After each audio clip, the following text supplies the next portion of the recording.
ocultos do Espiritismo, vou hoje tentar, falar sobre José Herculano Pires, definido como o metro que melhor mediu Kardec.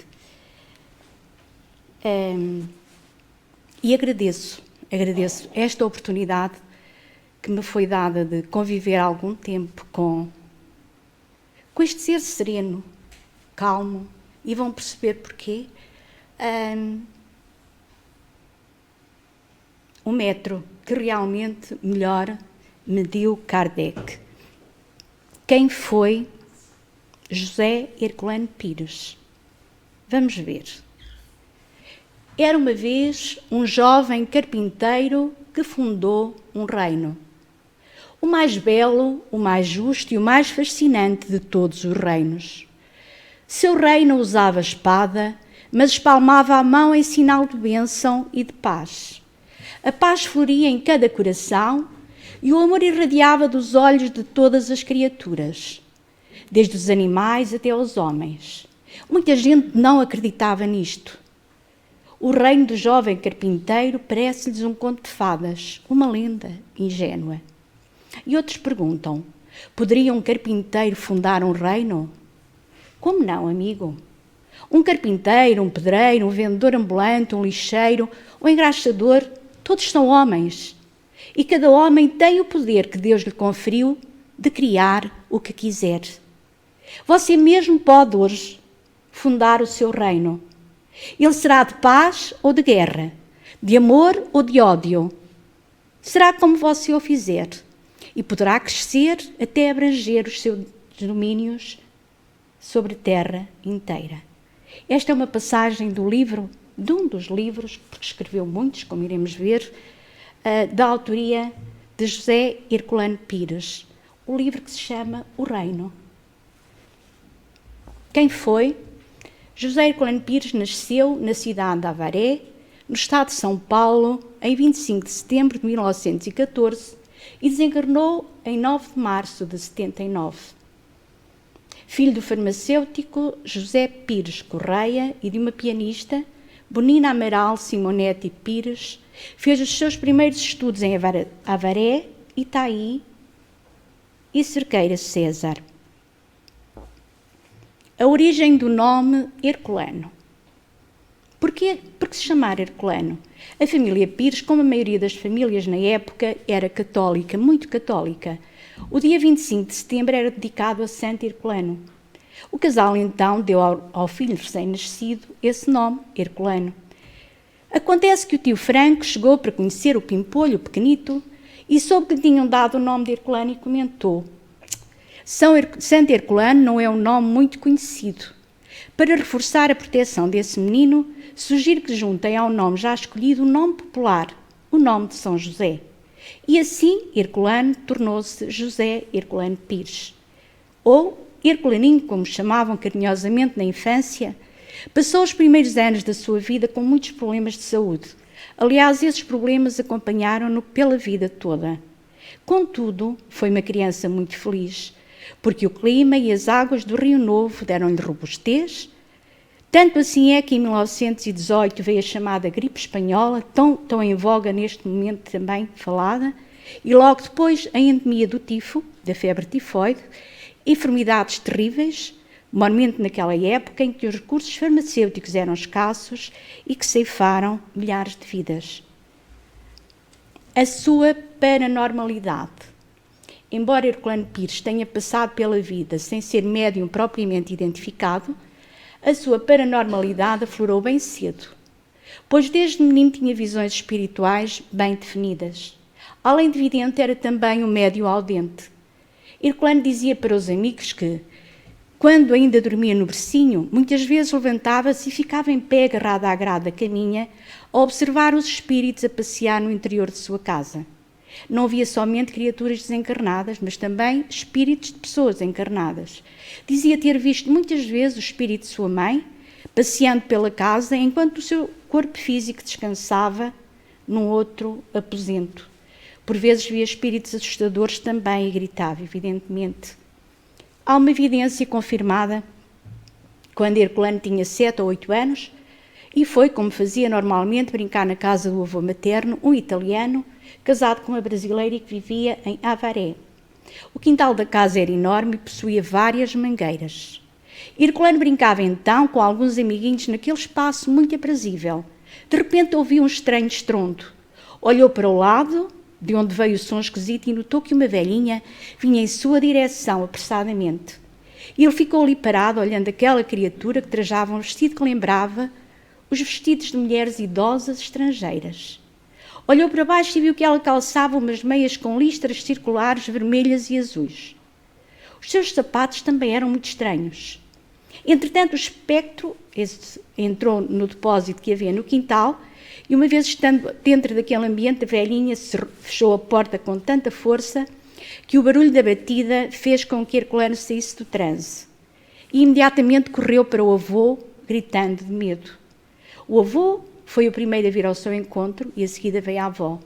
Quiseram saber a razão do seu desespero e ele relatou o que tinha visto. E então, o seu avô virou-se para a esposa e disse: é minha mãe, é minha mãe. Era uma italiana, a mãe do avô paterno. Um menino poeta.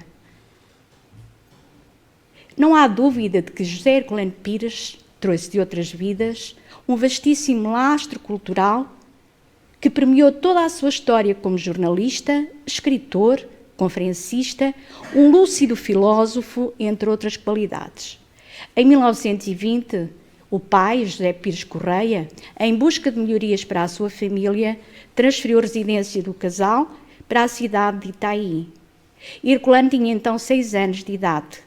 Aos 9, ele, que de facto era um reencarnante prodigioso, revelou-se poeta.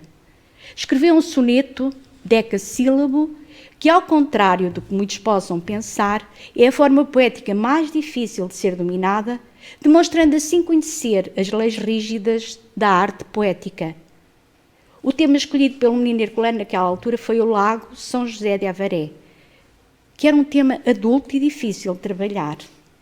Herculano ficou ainda em Itaí até aos 10 anos de idade e ali teve a oportunidade, porque os pais assim o colocaram, de praticar escotismo, onde aperfeiçoou a disciplina, a sua disciplina. Seu pai, 4 anos depois, viveram sempre com bastantes dificuldades económicas, mas o pai procurava sempre uma melhoria financeira, então mudou de residência e fixou-se em Cerqueira de César, mas foi por pouco tempo, tendo de voltar para Avaré, onde matriculou Herculano na Escola de Comércio, curso que ele não pôde concluir, porque a vida profissional do pai não fora fácil e tiveram que voltar novamente para Cerqueira de César. Mas desta vez, nesta altura, as coisas para a família Pires melhoraram. Herculano estava agora com 12 anos de idade e continuava elaborando os seus poemas. O seu pai foi nomeado coletor estadual e tudo para eles se tornou mais ameno. Começou a vida a ficar mais fácil. Algum tempo depois, o Sr. José Pires e seu irmão Ananias montaram uma pequena gráfica na Rua do Comércio, a que deram o nome de Casa Ipiranga. Vemos aqui já a espiritualidade a trabalhar e a preparar a trajetória brilhante de Herculano Pires. Herculano Pires estava, nesta altura, com 12 anos e já trabalhava como aprendiz de tipógrafo na tipografia central. Aqui ele sentiu que poderia agora trabalhar com o pai, acreditando e sentindo que família unida trabalha unida, e demitiu-se do emprego, foi para a Casa Ipiranga, onde foi admitido como tipógrafo auxiliar. A composição do primeiro número do Porvir saiu de suas mãos e das mãos de seu tio Ananias, que exercia ali a função de chefe de oficina. Alguns meses depois, o menino Herculano alcançou os seus 13 anos de idade e já se encontrava no caminho que iria trilhar para o resto da vida, ou seja, o jornalismo. Aos 12, publicou o seu primeiro livro, Sonhos Azuis. E aos 18, o segundo livro, Coração. Se formos ver, o título que ele dá aos livros que publica são de uma beleza, de um encantamento que só realmente um poeta, um homem como era José Herculano Pires. Já colaborava nos jornais e revistas da cidade de São Paulo e do Rio de Janeiro. Em 1946, mudou-se para São Paulo e lançou o seu primeiro romance. E se formos a ver, dá-lhe o nome de O Caminho do Meio, que mereceu críticas elogiosas de Geraldo Vieira e Wilson Martins.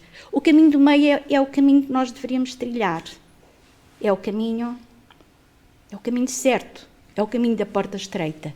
Repórter, redator, secretário, cronista parlamentar e crítico literário dos Diários Associados, onde manteve também por quase 20 anos uma coluna espírita com o pseudónimo de Irmão Saulo.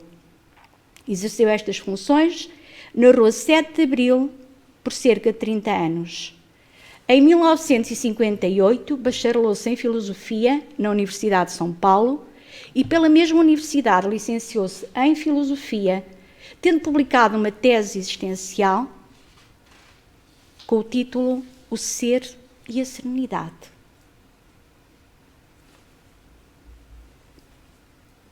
A conversão ao espiritismo. Herculano Pires não saiu diretamente do catolicismo para a doutrina espírita. Antes, leu muita filosofia e chegou à teosofia. Um dia, acidentalmente, como se houvesse acasos, veio-lhe parar às mãos o Livro dos Espíritos, a fonte que respondeu a todas as suas dúvidas. Tornou-se espírito convicto e da teoria Herculano Pires foi até à prática. Tornou-se espírita aos 22 anos e descreve assim esse momento. Eu não queria saber do espiritismo, que por minha formação considerava um amontoado de superstições. Um dia, meu saudoso amigo Dacísio de Oliveira Bolé desafiou-me para ler o Livro dos Espíritos de Allan Kardec. Desafiou. A contragosto eu aceitei o desafio e estou lendo e estudando até hoje. Tornei-me espírita pelo raciocínio, diz ele. Isso ocorreu em 1936. Escreveu uma infinidade de artigos sobre espiritismo, participou de trabalhos mediúnicos, escreveu mais de 80 livros versando sobre esta temática, sendo exímio e convincente. Tornou-se em terras brasileiras um representante brilhante de Allan Kardec, a ponto de Chico Xavier ter dito que Herculano foi o metro que melhor aferiu Kardec. O casamento. Nas suas andanças doutrinárias, Herculano Pires conheceu na cidade de Ipaçu a jovem que se tornaria 2 anos depois a sua esposa, também espírita, Maria Virgínia Ferraz, que seria o seu anjo da guarda até ao fim da sua encarnação. Casaram no dia 11 de dezembro de 1938. Conta Heloísa Pires, sua filha, que aos domingos o pai se levantava muito cedo e ia à feira comprar rosas. Acordava a mãe com uma braçada de flores. Virgínia, que era uma mulher muito prática, dizia que era tolice porque elas morriam logo, mas não adiantava porque Herculano estava sempre a encher os vasos de flores lá em casa. Em 1940, Herculano Pires, sua esposa e os seus parentes, agregados e filhos, estavam em Marília. Foi ali que nasceram os seus filhos, Heloísa e Herculano. Nessa época, José Herculano Pires trabalhava no jornal Diário Paulista, que circulava pela Alta Paulista. Não demorou muito que esse jornal se tornasse deficitário e havia o risco dos funcionários, inclusive Herculano, perderem o emprego. Era uma situação difícil para todos. Confiando aqui no seu bom tato, José Herculano Pires fez um empréstimo no Banco de Comércio e Indústria, adquiriu o jornal Diário Paulista e dirigiu durante 6 anos. Entretanto, mudou-se para São Paulo. Transferiu a sua residência para a capital paulista, onde passou a trabalhar na Folha da Manhã, no Jornal de São Paulo e depois nos Diários Associados, onde marcou presença na época o catálogo Coluna Espírita sob o pseudónimo de Irmão Saulo. Além de jornalista, escritor, foi também excelente tradutor, tendo traduzido e comentado várias obras de Allan Kardec. Espírita desde os 22 anos, não poupou o seu esforço, na divulgação falada e escrita da doutrina codificada por Allan Kardec, tarefa essa à qual dedicou a maior parte da sua vida. Durante 4 anos manteve no mesmo jornal uma coluna em parceria com Chico Xavier, sob o título Chico Xavier pede licença. Foi diretor fundador da revista Educação Espírita.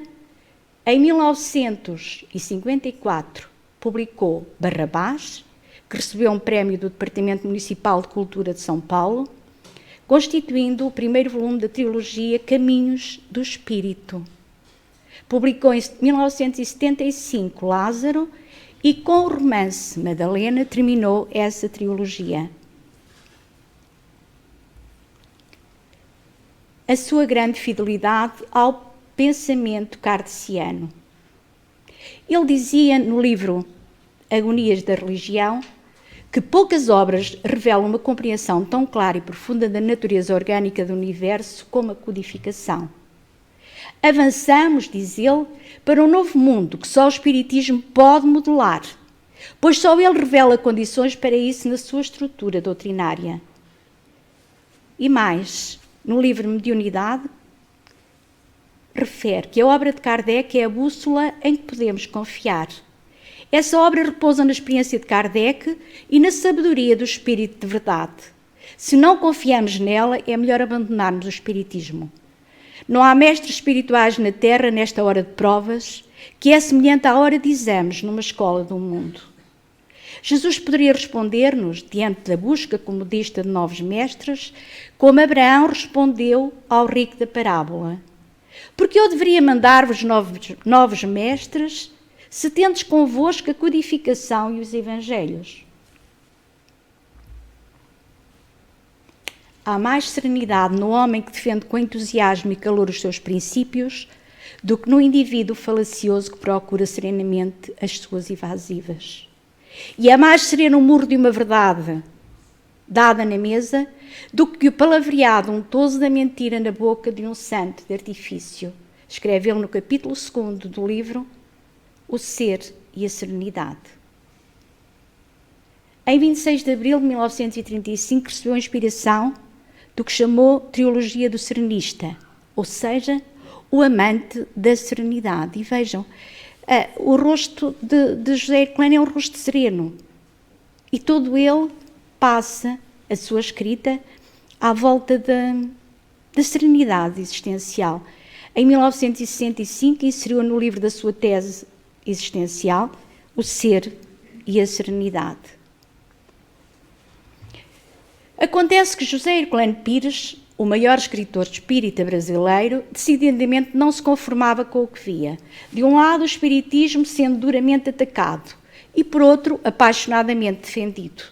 O problema estava num aspecto comum entre os atacantes e os defensores. Qual era? A sua maioria desconhecia o próprio espiritismo, porque os adversários partem do preconceito e agem por precipitação. Os espíritas formularam uma ideia pessoal da doutrina, um estereotipo mental a que se apegaram. Diz ele no livro Introdução à Filosofia Espírita. No movimento espírita e fora dele, Herculano defendeu o espiritismo com a energia de um Dom Quixote. Os livros e artigos que escreveu, além dos debates que participou, construíram a marca da sua defesa pública e destemida do espiritismo, marcada pelo compromisso com a verdade e a lógica, mais do que um compromisso com pessoas ou com instituições. Inconformado com as inúmeras distorções que se aplicavam ao espiritismo no próprio meio espírita, sobretudo pela Federação Espírita Brasileira com a sua inexplicável defesa da tese de Rostang, Herculano não se fazia calar. Chegava mesmo a ferir suscetibilidades, mas ele dizia que o amor só tinha sentido e lugar se fosse amparado pela verdade. Rostang foi um advogado francês, porque eu também não sabia e ouvia falar do rostanguismo, nascido em Bordeaux, viveu em França no tempo de Allan Kardec, enquanto Allan Kardec estava a preparar a codificação. Chegou ainda a trocar alguma correspondência com o codificador, mas a amizade entre eles não foi adiante. E com a ajuda de uma médium, Émile Collignon, Rostang publicou ditados de alguns espíritos que os assistiam, denominados mais tarde os 4 Evangelhos. Estas obras caracterizavam-se por apresentarem graves contradições doutrinárias em relação aos princípios básicos do Espiritismo de Kardec. Daí que José Herculano Pires tenha-se debatido contra o rostanguismo, porque não tinha a ver com o Espiritismo kardeciano. Os pensamentos de Herculano Pires, e que alguns conhecem no curso dinâmico de Espiritismo. Ele diz que o Espiritismo proclamou uma questão de bom senso, como escreveu Kardec, mas as criaturas insensatas estão por toda a parte. E diz-nos que precisamos de manter constante vigilância nos nossos estudos para não cairmos nas mistificações que nos levam a deturpar a doutrina. Kardec tem razão ao afirmar que o bom senso e a humildade preservam-nos da mistificação. Nenhum espírito nos mistifica se nós mesmos já não estivermos mistificados por vontade própria. O Espiritismo aprofunda o conhecimento da realidade universal e não pretende modificar o mundo em que vivemos através de mudanças superficiais de estruturas. Essa é a posição dos homens diante dos desequilíbrios e injustiças sociais. Mas o homem espírita vê mais longe e mais fundo, buscando as causas dos efeitos visíveis. Se queremos mudar a sociedade, não adianta modificar a estrutura feita pelos homens. Há que modificar os homens que modificam as estruturas sociais. O homem egoísta produz um mundo egoísta. O homem altruísta produz um mundo generoso, bom e belo que todos desejamos. Não podemos fazer um bom plantio com más sementes, então temos que melhorar as sementes, diz Herculano. Seguindo os passos de Kardec, que tinha abandonado a cátedra para assumir a reitoria da Universidade do Espírito, Herculano, no local e momentos certos, deixou de lado a luta em favor da escola laica, da escola materialista, embora isso pudesse ser diferente, para assumir a regência daquilo que ele entendia e defendeu, que era a pedagogia espírita. Vivia num contexto histórico complicado, era uma época de ditadura militar no Brasil. Ele lançou a revista Educação Espírita, que sem dúvida alguma foi um marco na história da educação. Porque lutando contra os tabus da história, que tem uma função de autodefesa, ele diz que devemos também lutar contra o reinozinho da matéria, impotente para dar soluções para a crise de educação do nosso tempo. Sobre isso diz-nos Herculano na década de 70. Vivemos entre duas existências e não apenas numa, como supõe a ilusão materialista. Não somos apenas o existente da concepção existencialista, somos o interexistente da concepção espírita. Com isso percebemos que estamos inseridos em dois planos, o espiritual e o físico, que se interpenetram num grande projeto educativo chamado vida, que nos leva à autoconstrução e naturalmente promove a melhoria de todos nós.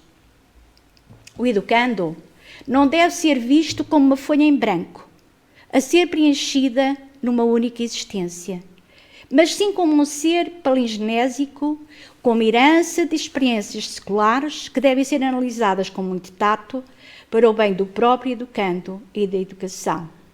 Em 1974 percebemos assim um novo momento histórico. O professor de Avaré, cumpria a sua missão e bradava e escrevia que o espiritismo é educação. Ele pouco se importava com as vaidades do mundo, ou seja, com os reinozinhos terrenos, fez o que foi necessário e possível. Agia como educador de sempre e defendia com ardor o trabalho gigantesco de Allan Kardec, lutando contra todos os espíritos vaidosos que queriam, sem razão, atualizar o trabalho do mestre leonês. Maestro da pedagogia espírita, Herculano Pires, continua inspirando aqueles que, através da vida, agora ainda na nossa época e daqui em diante, sempre, lutam pelo ideal da educação espírita. Este novo tipo de educação, que tem as suas raízes na Grécia Antiga, a partir de Sócrates, e tem o seu ponto mais alto no trabalho educativo incomparável de Jesus de Nazaré, busca atender o educando tal como ele é, ou seja, uma criatura imortal que transcende a condição humana. Logo, a pedagogia espírita, orientando o homem para Deus e para o mundo ao mesmo tempo, de forma equilibrada, deflagra no ser a manifestação de uma poderosa faculdade da alma chamada vontade. E a vontade leva a atualizar as suas potencialidades por meio da experiência. Eis aqui o voo do espírito, descobrindo que é construtor de si mesmo e de um mundo melhor. Nos últimos anos da vida física, a produção literária de Herculano Pires cresceu espantosamente. Nas estantes do seu escritório, montados no quarto onde dormia, ficaram romances, crónicas, poesias, ensaios para serem publicadas posteriormente. Entre os originais ficou o livro Educação para a Morte. E sendo ele um poeta, um escritor sereno e calmo, fala-nos da morte como se estivesse a falar da vida. O seu desencarne deu-se na noite de 9 de março de 1979, em consequência de um infarto. Ainda não tinha 65 anos de idade. No dia do seu desencarne, como de costume, estava a ser realizada uma reunião espírita na garagem da sua residência. Havia lá um centro espírita. Ele chegou da rua, entrou em casa e dirigiu-se à casa de banho. Ao fechar a porta, sentiu-se mal e foi levado ao hospital. Os que estavam na garagem não tomaram conhecimento e a sessão continuou. No hospital ninguém esperava que Herculano fosse falecer ali, numa UTI. Esperava-se que ele ficasse bom, mas infelizmente ele desencarnou. Eis que na garagem, nessa hora, um médium recebeu 2 mensagens e deu-as à cunhada de Herculano, Maria de Lourdes Ferraz. Numa delas, um espírito que Jorge Lisini afirma ser Cairbal Bar Schutter, e é mesmo provável porque eles davam-se bastante bem, dizia-se feliz por Herculano ter cumprido a tarefa e que chegara a hora da sua libertação. Ninguém sabia que ele tinha desencarnado. E na outra, o próprio Herculano dirigia-se à esposa de forma poética. Ele gostava muito de escrever poemas para aqueles que amava. Família querida, vivendo contigo dias felizes e amenos, na experiência do lar prossegue a vida, coragem e otimismo. Não quero pompas nem velas, apenas a simplicidade do professor de interior em metrópole de céus e estrelas. Sustente em apoio vibratório a casa, amparo livre da codificação, e eu, em espírito ou memória, ao lado dos amigos espirituais, convosco sempre estarei, no apostolado de pregar e servir a doutrina dos espíritos com o mestre de Lyon. Virgínia querida, mais esposa do que esposo que fui. Já não tem falar nem riso, nem seu poeta, mas que semblante triste o seu. Volta ao que era, como o tempo na casa velha, tudo é vida. Nas noites de rima, doutrina e cozinha, lar. Amigos, não é confusão, é nova sensação de viver. Sentir que já estou no corpo, que sou alma, que já não sou corpo, mas alma. Até que enfim, desculpe, espírito de verdade amparado em novas luzes, a nossa luzinha que ajudaste a construir, no momento do adeus, menos choro e mais café. Se há dificuldade de captar a escrita, imagina despertar aqui para dizer aos daí: sobrevivência da alma, muita paz em Jesus. Esta foi a mensagem que foi recepcionada no grupo mediúnico ao lado da casa, quando ele ainda estava, o corpo no hospital, tinha acabado de desencarnar. E José Herculano Pires fez a viagem, deixando-nos a certeza de que sempre que for necessário para a doutrina e para defender o mestre de Lyon, ele está connosco. E para terminar, relembro também que José Herculano Pires foi um consultor doutrinário na elaboração dos capítulos da telenovela que muitos devem ter visto, A Viagem, que estreou em 1975 na TV Tupi e foi campeã da audiência durante o período da sua exibição, entre 75 e 76. Posteriormente, o professor ainda teve tempo e fez, com o enredo da telenovela A Viagem, um texto desse livro repleto de emoções, de conceitos precisos e renovadores sobre a vida imortal. E dessa viagem, para nós, um pouco.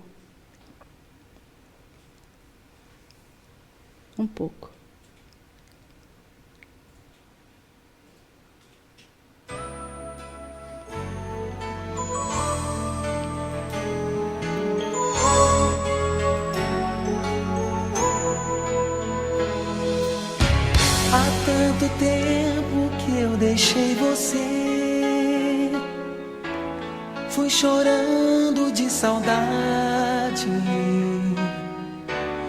Mesmo hoje não me conformei. Pode crer, eu viajei contra a vontade. O teu amor chamou e eu regressei. Todo amor é infinito, noite e dia no meu coração. Trouxe a luz do nosso instante mais bonito. A escuridão do teu olhar me iluminava, e minha estrela guia era o teu riso. Coisas do passado são alegres quando lembram novamente as pessoas que se amam. Em cada solidão vencida eu desejava um reencontro com teu corpo abrigo. A minha adorada, viajei tantos espaços pra você caber assim no meu abraço. Te amo.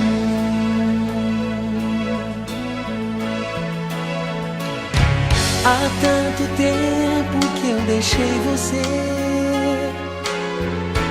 fui chorando de saudade.